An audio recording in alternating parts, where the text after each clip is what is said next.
relatively new division within King County for children, youth, and young adults. And her leadership has been awesome over these last years, and excited to see where we're headed. So with that, we'll turn it over to Sheila. Hi, welcome. I'm glad to see everybody here today. We were really excited for this conversation today. I'm sorry for our technical difficulties with the county, but we are all showing up. So it looks like people are doing introductions in the chat. Is that what we're seeing? Beautiful. Okay. I don't know if the announcement has been made, but we are recording this event. It is considered a public meeting, and that makes it available for folks to be able to see. So just wanted to make sure that everybody knew that, as you will have an opportunity if you'd like to speak. Just know that that's a recorded meeting. So we are going to jump right in here. We have King County staff who have joined us who will be taking notes today. So our intention today is to go over a little bit of what BSK is, kind of where we've been, a little bit of our history, and then to break out into small groups to talk about what BSK, the experience of being a part of BSK or around BSK has been for you, both what's been good and then what have been some of the challenges, and then to talk a little bit about BSK 2.0, sort of what's coming up for renewal, and to ask you all, what do you think we should be doing? So we'll go more specifically into those questions. Before we get started, I wanted to make sure to introduce my co-lead for BSK, Marcy Miller. Marcy and I are joined, I was gonna say joined at the hip, but from here until we get this puppy passed again, she and I will be doing deep work on leading this from a policy perspective. So Marcy, do you mind giving a quick introduction of yourself? Hi, thank you so much for being here today. And I'm really excited to hear from all of you. And as I said, I'm the co-lead of Best Starts for Kids and the policy manager in King County Public Health. So thanks.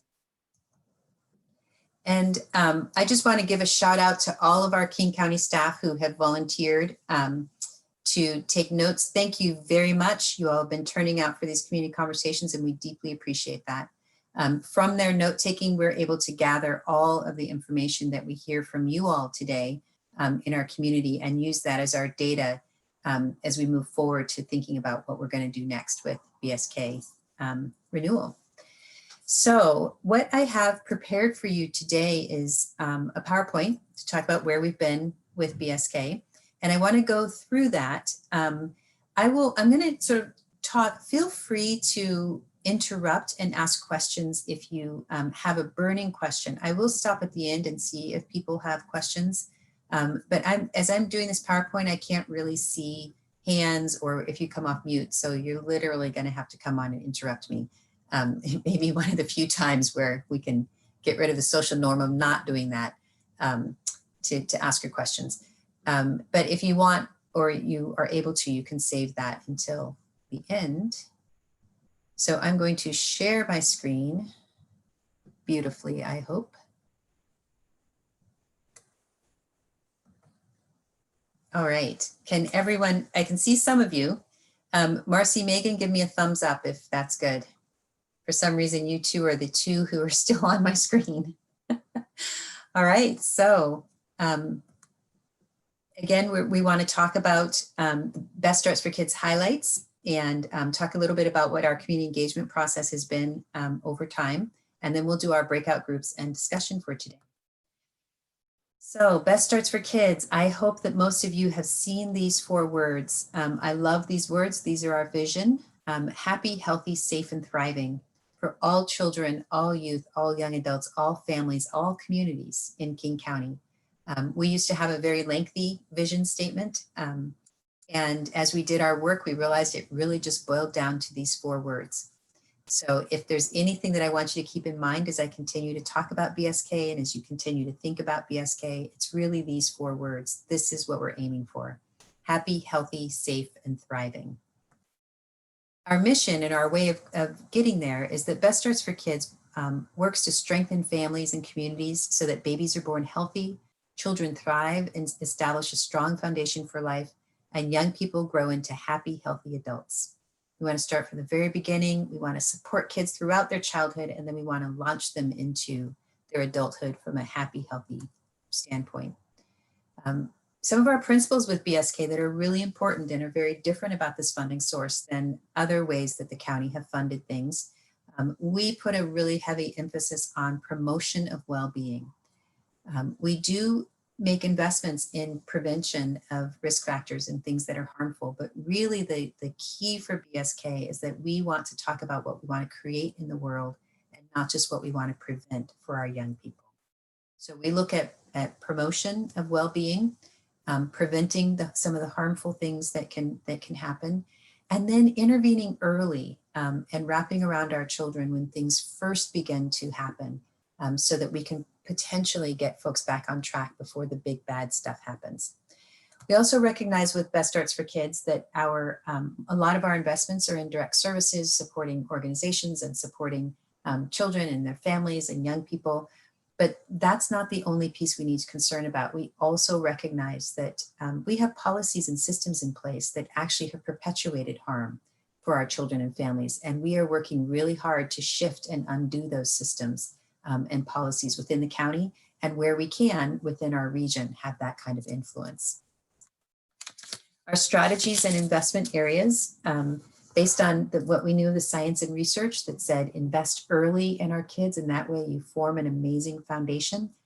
Most of you know by now that early brain science tell us that our human brains are pretty much developed 92% by the time we're 5 or 6. And so being able to invest in the programming and supporting families in those early years will be able to set a really good foundation. So BSK, investing early, is prenatal to 5. What we also know from the research, though, and certainly our community communicated this to us in many ways, that that's just the beginning. We start with that foundation, but we need to be able to invest at key developmental times in a child's life in order to be able to sustain those earlier gains. When we don't have those later investments, we run the risk of being able to lose some of the gains that we made for young people. So that is our 5 to 24 bucket. Communities Matter, we have a Communities of Opportunity program. We have a youth and family homelessness prevention project, and evaluating all of that is a key part of our investments as well, to be able to show that we actually are making the changes that we are trying to create in the world.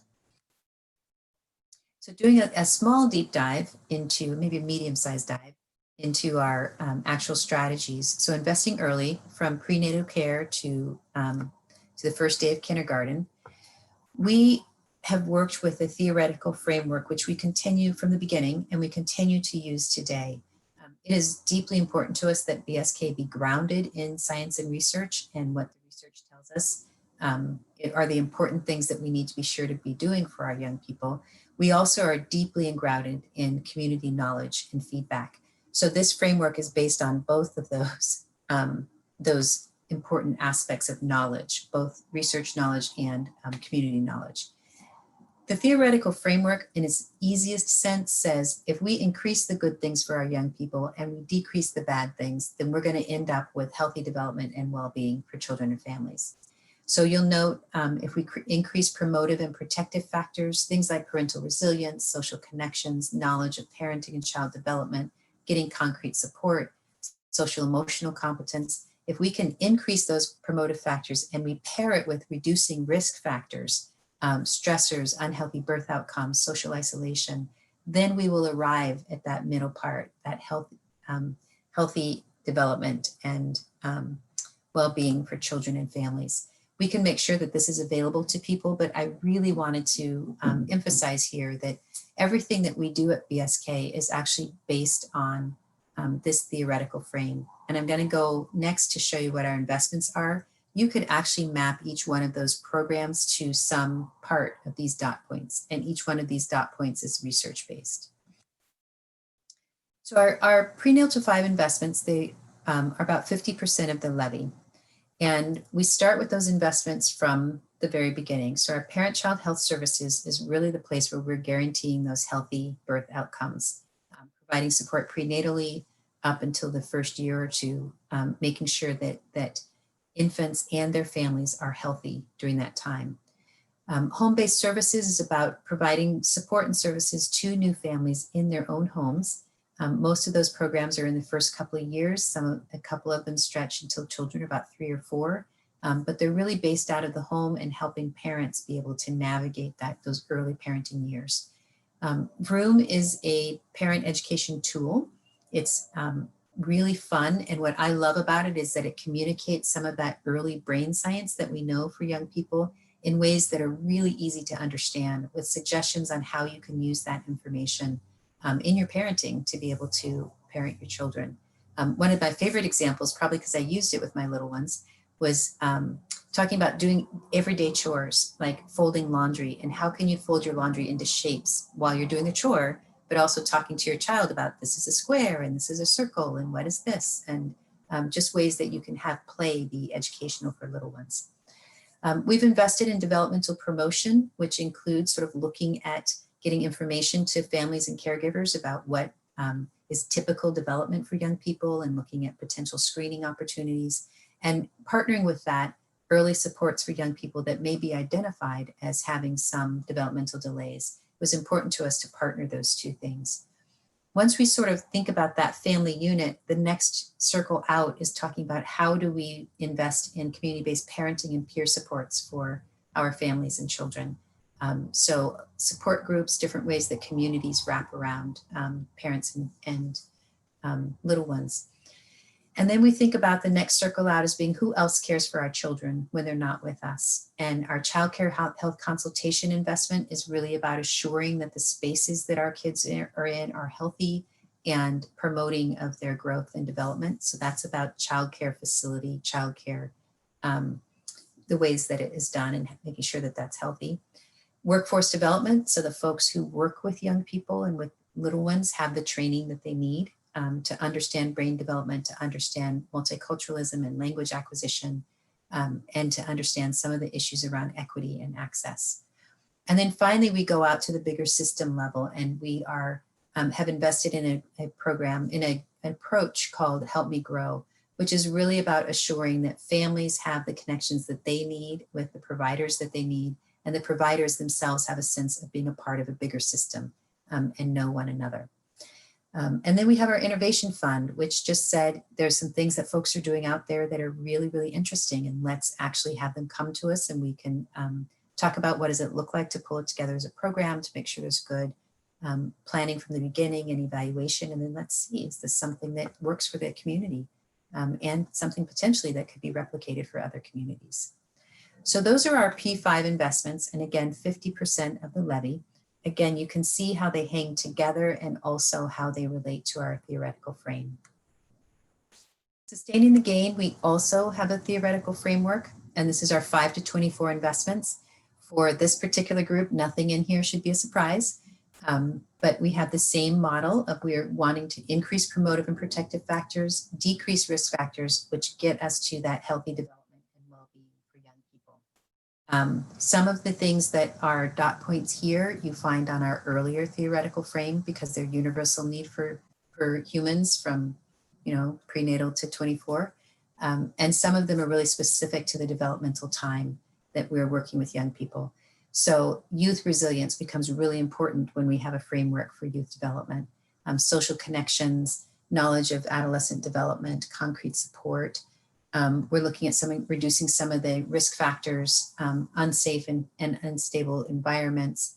That gets us to what we're hoping is that healthy development and well-being for our young people. One of the things that I like about this framework is it also talks about not just the parents and what competencies they need to be able to help their children, but this comes to the young people and what do they need for themselves to develop into healthy young adults. So our 5 to 24 investments are 35% of the levy. Don't pay attention to the 9 strategies here. I'm not sure why I keep saying that because there's more than 9 strategies here or less, depending on how you look at this. We have our youth development as a mega strategy. And we rolled up in our youth development strategies 4 strategies that we had that we realized when we heard from community, they wanted to RFP out all together. So we called that our youth development bucket.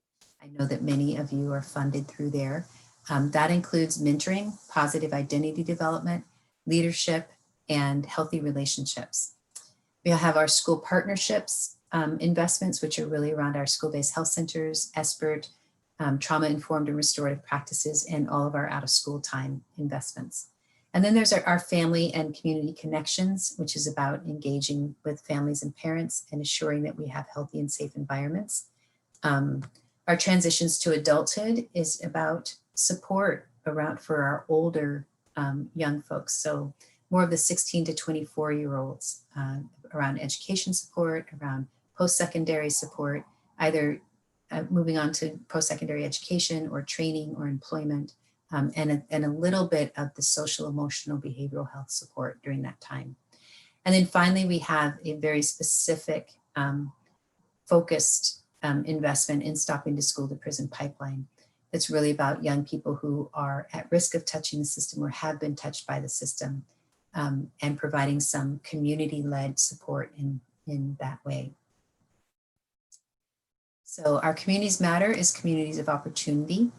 Community opportunity is 10% of the levy, and it's a public-private partnership with the Seattle Foundation. These are place-based and cultural community-based, community-led movement building type of investments. And they have 4 key priority areas, which include quality, affordable housing, the right to be healthy, increased economic opportunities, and strong community connections. So every place-based or cultural community-based group is made up of residents and stakeholders and different decision makers who come together and say, of these priority areas, this is what we need for our community and how we want to do this within our community. And then finally, we have our Youth and Family Homelessness Initiative. This was an interesting project that we undertook when BSK first was passed. We knew that 2016, we would actually be collecting on the levy, but our implementation plan would not be approved until the end of the year. So rather than just collecting on dollars that were just going to sit there, we actually took those initial collections and spread them out over 6 years and funded this Youth and Family Homelessness Prevention Project, which has turned out to be really successful. The idea is that we geared it towards folks who are at imminent risk of homelessness, not folks who are already homeless, but at imminent risk of homelessness, and provided 2 things: flexible funding. So if there was just a little bit of actual money that they needed to pay, 3 months rent, or to pay for some training that they needed, or something that could keep them and their families housed. And then we paired that with intensive case management and support that helped people really, through partnership and advocacy, work through what it was that had brought them to this point of imminent homelessness and imminent risk of it, and bringing them back away from that.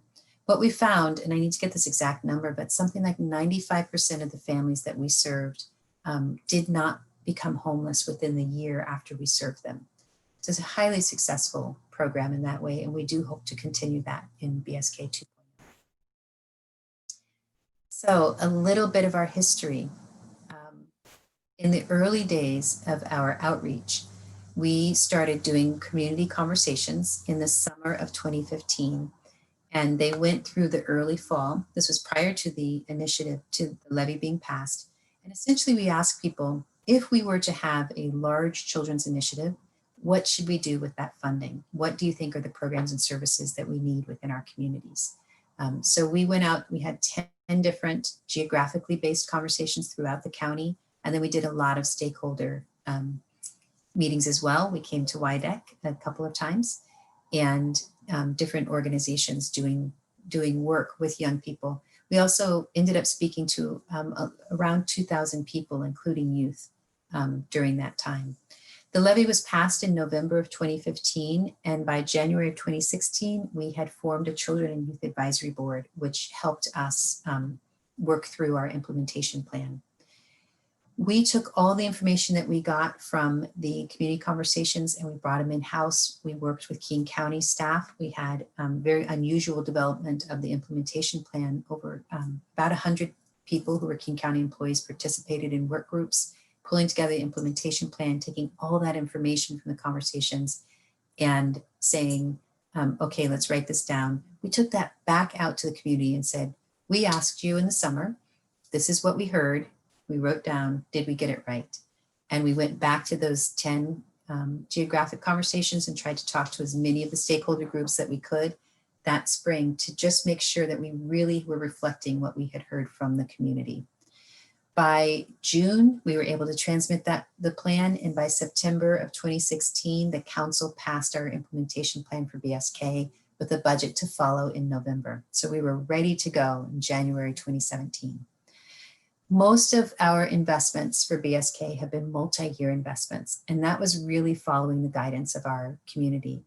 They said, we need you to be able to cover more of the real cost of the programs, and we need them to be multi-year so we have an opportunity to plan and be able to see the outcomes that it was that we're seeking. One of the other things that we heard from community was it was really hard to apply for government dollars sometimes.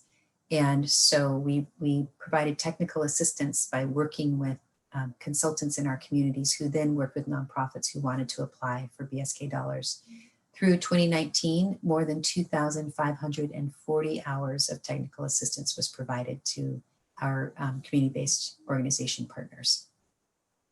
The final thing I want to say about history is that if you have read our annual reports, you will see this format. But what we decided for this first round of the levy was to talk about implementation in 3 different categories: laying the groundwork, building momentum, and delivering impact. And we did that because we knew that some things that we were doing, maybe replicating an evidence-based program, for instance, we knew that right away we could start delivering impact. But some of the things that we were doing, because it was new and innovative, or because we wanted to do deep community-led work, we really wanted to show that work. So it wasn't the outcomes for the young people just yet. We wanted to show the outcomes of laying the groundwork and building that momentum, and then we could get to the actual service provision, and delivering impact becomes both that community work and the work of working with young people. So all of our annual reports you'll see are within that format. So let me stop there and ask if there are any questions. That was very quick, I recognize that, but I really want to get to an opportunity to hear from you all. So ask for questions about where we are with BSK now, or what our history has been with BSK. You can hop in. I probably won't see everyone coming off mute, although I will try.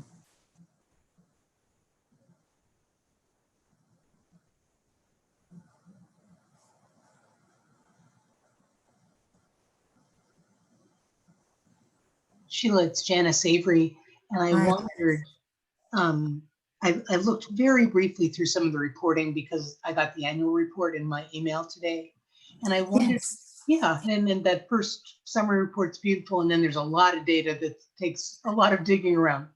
But I wondered, kind of to what degree do you think this round of BSK has met the need in the community? Like, how much does it need to grow in order to serve the right number of people to change population indicators for our community? You're probably asking the wrong person, because I'm like, as much as it takes. So there's some of that will come at the end of what we're talking about, but there are some needs that we did not cover with BSK that we as policy leads are actually recommending that we try to expand to cover. And we'll talk about that in a little bit. I think that, I think 2 things. I think that we met a lot of need. We're working with a lot of organizations. From our numbers that we've been able to collect, we've impacted over 400,000 children, youth, and families. It's a really big initiative. I bounce between how big a government initiative needs to be and how much we need to work harder to leverage public-private partnerships and private dollars so that we are all moving in the same direction and able to invest for that deep impact.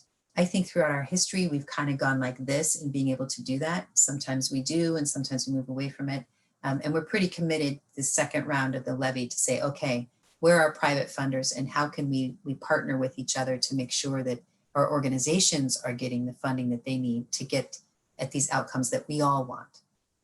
So so two answers to that. I think that we need to be able to leverage it more. I do think that we're asking for BSK to be a little bit bigger, and that still won't be enough. And I believe we need to have that balance with private and government funding. Thanks.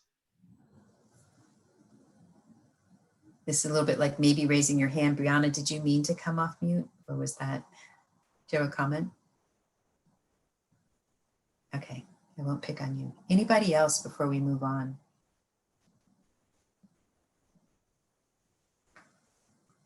All right, so there'll be opportunity when we talk about next steps to dive deeper into what do we think we want to do with BSK 2.0. Right now, we really want to hear from you all and what your experiences have been with BSK as a way of informing our next steps of our process. So we're going to have 2 breakout sessions. The first one, they're each going to be about 15 minutes apiece. And the first one, we really have 2 questions that we want you to concentrate on. So in the first group is, what do you think has gone well with Best Starts? What did you like? Why did it go well? And what do you think didn't go so well? Or what were some of the challenges with BSK? So what was good and what didn't work so well and our challenges? If we could keep this first conversation a deep dive into that. The second question will be, and therefore, what are modifications or adjustments or changes do you think we need? But let's hear for now, what went well, what didn't go so well, or were challenges. So I am going to turn it over to Charlene Jose, who is helping with our tech support here, and she will talk to you all about how we're going to get you into those small groups. Take it away, Charlene. Hi, everyone. So in a few moments here, you'll be whisked off into your groups for about 15 minutes. Correct, Sheila? Yes. Okay, awesome. Great. So you'll be whisked into your rooms here shortly. Okay, and note takers, you all are ready to be whisked into rooms too. See you all soon.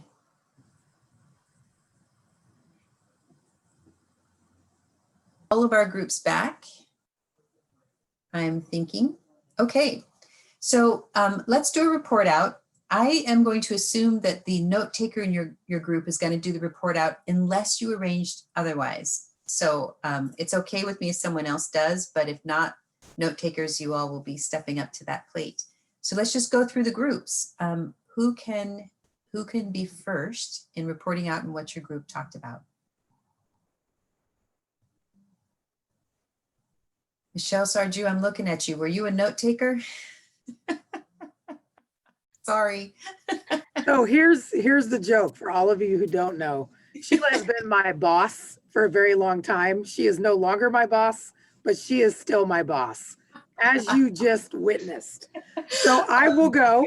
I don't think I got the memo that we were going to share out, because I surely would have appointed one of my group members to do this, but that's okay. And so sorry, Renee, you didn't get to finish your comment before we were so rudely booted out. Okay, so we're sharing on the, what do you think went well with BSK, or all the questions? Both questions. What went well Okay. and what didn't so much? Okay, I'm just going to share a couple things from each. So one of the group members stated around what went well was that the county had described a commitment to CBOs and delivered in funding those programs. The multi-year grant was of great benefit, and for some organizations allowed them to leverage other funding and serve more people. It is historic that we're talking about promotion as an investment versus always focusing on intervention. And then just the way that the community was engaged in the process, people felt included. And it feels like we're doing that now. So some of the things that didn't go so well or were challenges. One of our group members shared that the larger organizations didn't get funded, and hopefully BSK 2.0 will provide an opportunity for some of those organizations to be funded. The RFPs seemed pretty prescriptive and hyper defined. And what was the way that was described was that sometimes for the smaller organizations, it was a barrier to try to figure out where their organization fit and to what felt like a prescription to apply for that funding. And I think a really good piece of feedback is that this needs to be profiled for this next renewal. And so one of the group members was worried that it's not being profiled to the level that it needs to be in the media or in the larger media or in county media. So there's a concern that not everybody who needs to know about this in order to make an informed decision to vote to approve it is actually getting that information. So Okay. any group, did I say anything that seems out of sync? I think I captured it with my group. And nothing anyone in that group wants to add? Anything anybody wants to add? I see a big thumbs up. Okay.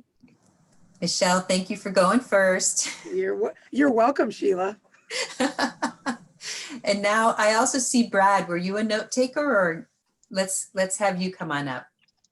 I was, and let me just say, it's so good to connect with so many amazing faces that due to COVID that we don't have the chance to. So I'm glad to be able to be here today, and thank you for having me. So I was a note taker for my group, and some of the things that I think went really well were about how BSK has made such an assertive role to work with small organizations and to be able to provide technical assistance and to sort of uplift agencies and organizations that otherwise would not have been funded by other RFPs because they were too small and didn't have maybe some of the technical knowledge, but that BSK and the BSK staff did so well to do that work with those organizations.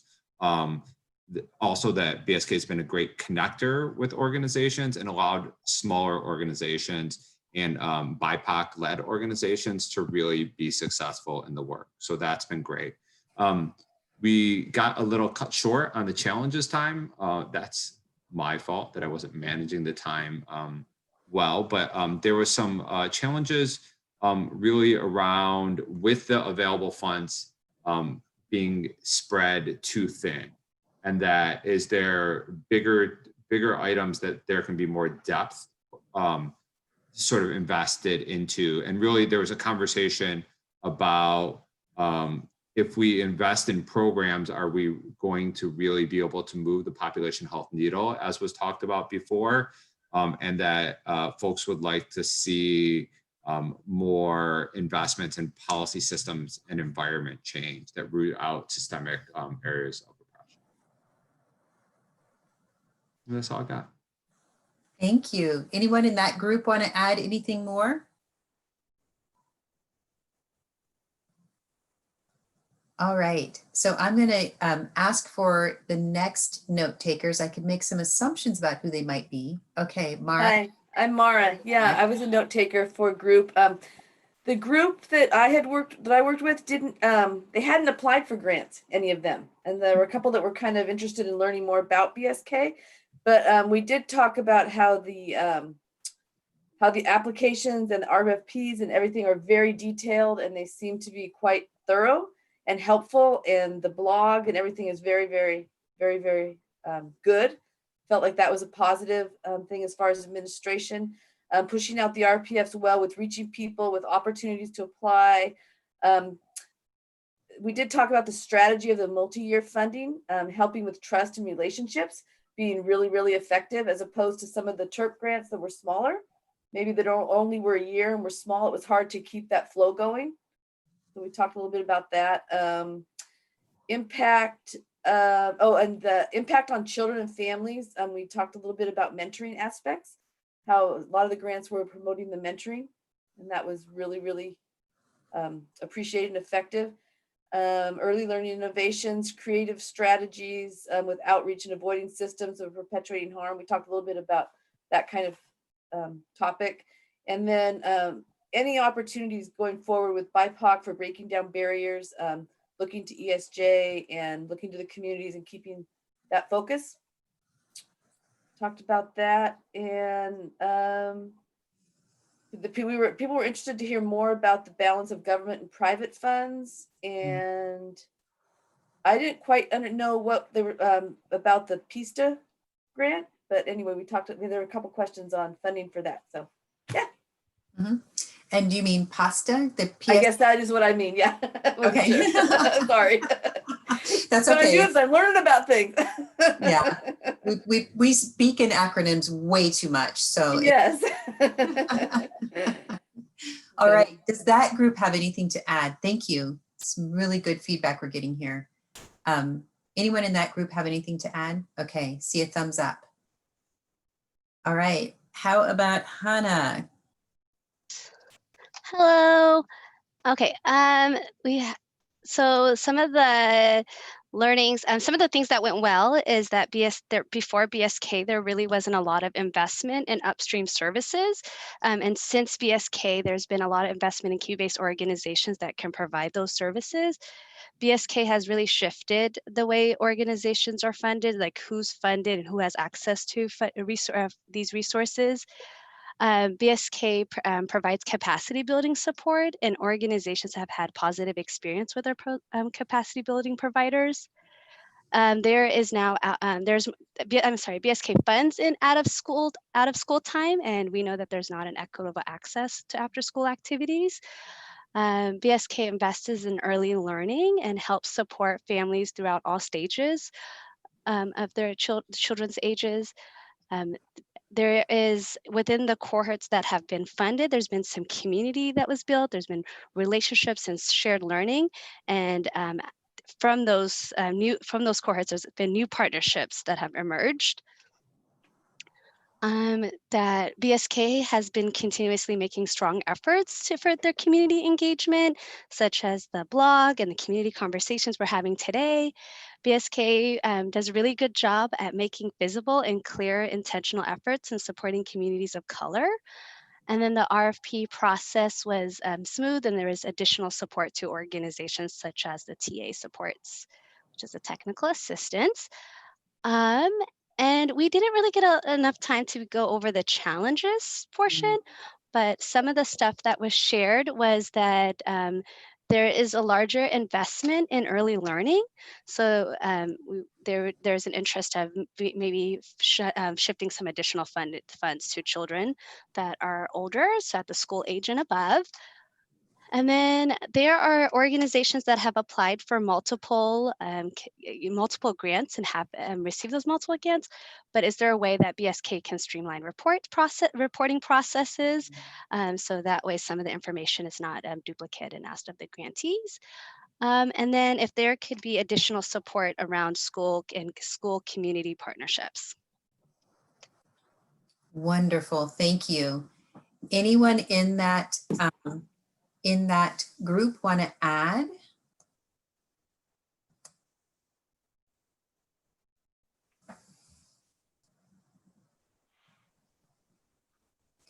So I want to call out a comment in the chat around appreciating the focus on BSK funds not being used to supplant other dollars. So from the beginning that we were additional investments. And yes, we agree that that will be important to hold in the next cycle.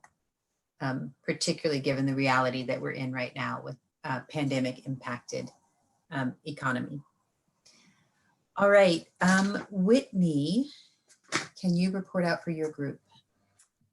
Yes, so my group had a lot of similar themes, as has been said. The importance of multi-year funding to get programs successfully off the ground and in working in partnership with others. The flexibility and the sense of partnership with BSK staff in dealing with the impacts of COVID-19, and also in the technical assistance and capacity building available for applications, work plan development, etc. And my group also didn't have time to get into the negatives, so or things to improve. So I encourage any of my group participants, if they have anything to share, to chime in now.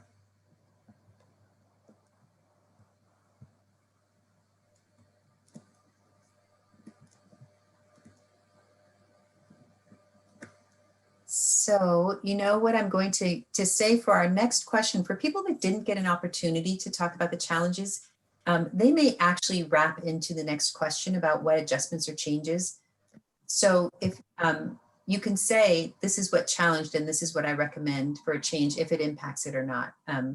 So that I think would be great for the second round. Okay, do I have a fifth note taker? Was there a fifth group? Did I miss a group?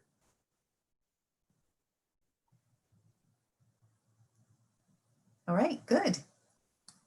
This is really, really, really good feedback. I just really appreciate folks being here. So we're going to get into our second breakout session now. Again, 15 minutes to do it. And the question there is, what modifications, adjustments, or changes should we be thinking about as we plan for BSK 2.0? So some of the things that people said were challenges. I mean, those were things that I could see concrete, but let's go ahead and sort of call them out again. Modifications, adjustments, or changes as we plan for BSK 2.0. And if you feel like you want to have that discussion about what might have been challenges, also you can do that during this time. So Charlene, whisk us away. All right, just a few moments here.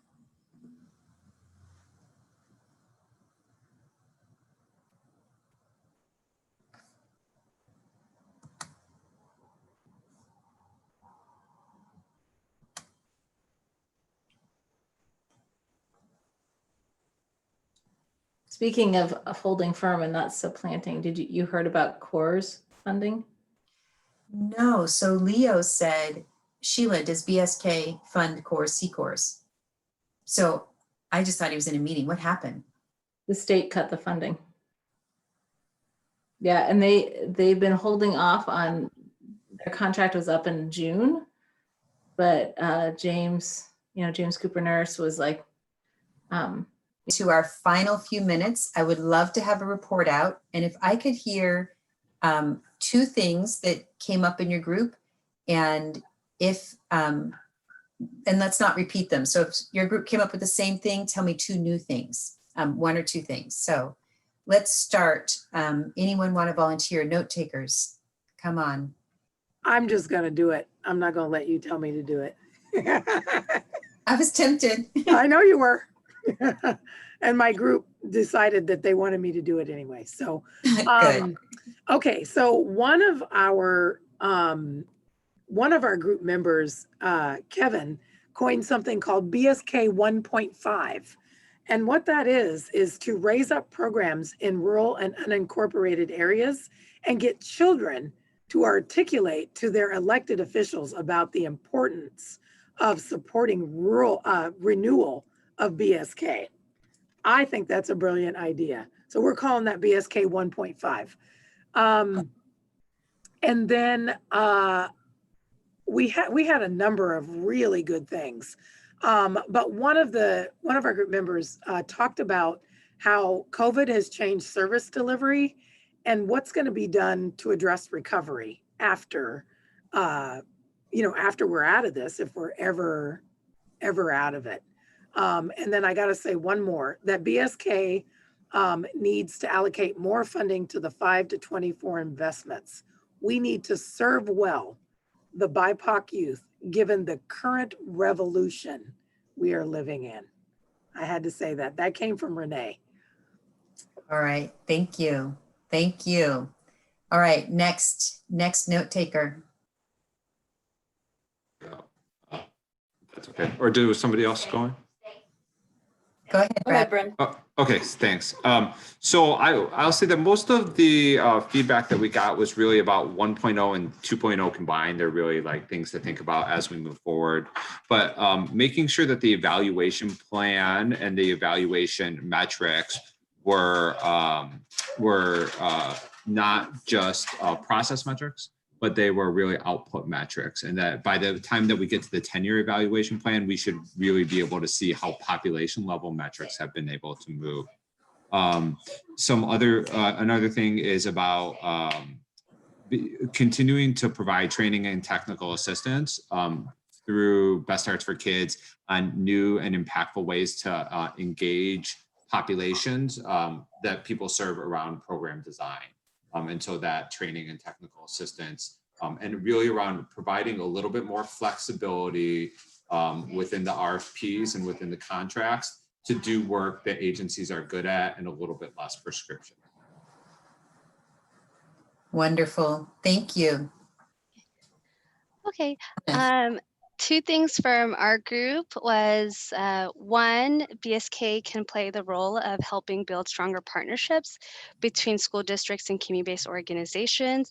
One idea that emerged from this is hiring, investing more in like these people who play the role of coordinating all partnerships in the school, similar to like a community navigator, where this individual can identify what needs, what are the needs, and how can those needs be met, and ensure that CBOs in the schools are coordinating and not working in silos. And then the other one is to create more opportunities to build in BSK 2.0 for youth to really lead this work and be more involved. Wonderful. All right, Whitney. Yeah, two things from my group, also related to evaluation, just some consistency on platforms and the data being requested, and also for folks who maybe have multiple streams of funding, if there could be some coordination in what's being asked. And then continue to sort of cast a wide net in terms of reaching community-based organizations, but maybe especially for the early development, family engagement, and youth development funding source pieces. Think about deeper investments with schools and deeper investments with families now, especially as parents and guardians are currently sort of co-teachers with their children. Yeah, this is Mara. We talked about more investment for partnerships. So emphasize collaboration of partnerships for the multi-year funding. And then we did talk about, there was kind of a request for more funding for the 5 to 24 age group, and maybe even with all that's gone on in the last year, some focus on mental health with our kids. And then there was a question about more info on plan of action transitions into adulthood and stopping the school to prison pipeline. So just like more plans of actions that are coming up. Wonderful. Okay, well, thank you all so much for your input. This has actually been really, really helpful and provides us with some good work to dig in on, both for the work that we're doing around putting this levy ordinance together. What we're anticipating is that we will be transmitting to the council a levy ordinance proposal requesting to be put on the ballot in August of 2021. The levy's up for renewal in December of 2021. So we're requesting to go on the August ballot. We'll put that to council in January. They will have a few months to contemplate that and to debate and figure out where they stand on it and what they support. But they need to pass a levy ordinance by May of 2021 in order for us to go on that August ballot. What we're assuming is that when they pass an ordinance in May, they will also direct us to write an implementation plan for if the levy passes and a wind down plan if the levy doesn't pass. So that will be our work next summer. So a lot of this information informs us for the levy ordinance, but a lot of it also informs the implementation plan and what will it look like closer to the ground level work of what we're doing. So I'm just really appreciative that we have that depth of information here. Looking towards the future and renewal, we transmitted a BSK assessment report that the council asked us to write this summer. That has been transmitted to the council. It really was some of the review that of sort of how we've done and where have been our challenges and our successes. It also highlights some of the recommendations that we might have at a 10,000 foot level moving forward. So I wanted to share with you what went into that assessment report. Part of the role that Marcy and I have as policy leads is to work with our team in BSK and work with community and put forward policy advice to our political leaders. It is their final decision on how big BSK is and what goes into BSK. But it's our job to give them as much good information in our own recommendations as we can. So we have a couple of things. Looking at where we are right now with what we would want to see anyway, we have some recommendations, but given the fact that we're in a pandemic, we're in a revolution, we obviously need to take this moment and say, this is a new moment that we're in. What do we want to move forward with? So we recommend that we actually consider expanding the levy to include funding around the places that our children are taken care of when they're not with us. So we're looking at a deeper investment in out of school time that we can actually focus 5 to 12, deepen an investment there. We're looking at investing in school-based health centers in the county, because school-based health centers are really becoming a place that's more than just physical health. It's behavioral health, it's socio-emotional learning, and a place where even family can come together. And we're looking at a major investment in our childcare. We recognize that when we did our first community outreach projects, the one thing that we heard consistently at every meeting that we did not do in Best Starts for Kids was support access to childcare. And it just wasn't a part of what we could do with the last levy. Now we know that we had a system that was hurting before COVID, and it's really taken a huge hit. And it will be the issue for our families in the coming years. So we are looking at asking for a larger investment in childcare there was a childcare task force that came together over the last year, and they came up with recommendations in a report that they've also transmitted to the council. And so those are public record, you can have access to them, but using the recommendations in that report, what are a few of those things that we can pull out and have it be a part of BSK? So additional investment for BSK in the places that our children are cared for when they are not with their families and their caretakers. And that would be childcare, it would be out of school time, it would be school-based health centers. So that's what we are recommending and putting forward. Anything can happen, I will tell you that. The political process is a beautiful, deep, complex process to watch. And we will be working with the council as we go along to sort of see where they want to see BSK and how might we fit that into a vision. We don't have a number yet, but that's what we're sort of floating for our recommendation. So there's one question in the chat box from Renee, and she wants clarification. Are we talking about birth to 5 childcare and school age childcare access? Yes. So we're talking about childcare access being birth to 12, and then out of school time being 5 to 12 with an emphasis 5 to 12, but could just deepen the investments right now, which also were 5 to 18, but ended up being mostly in those upper ages.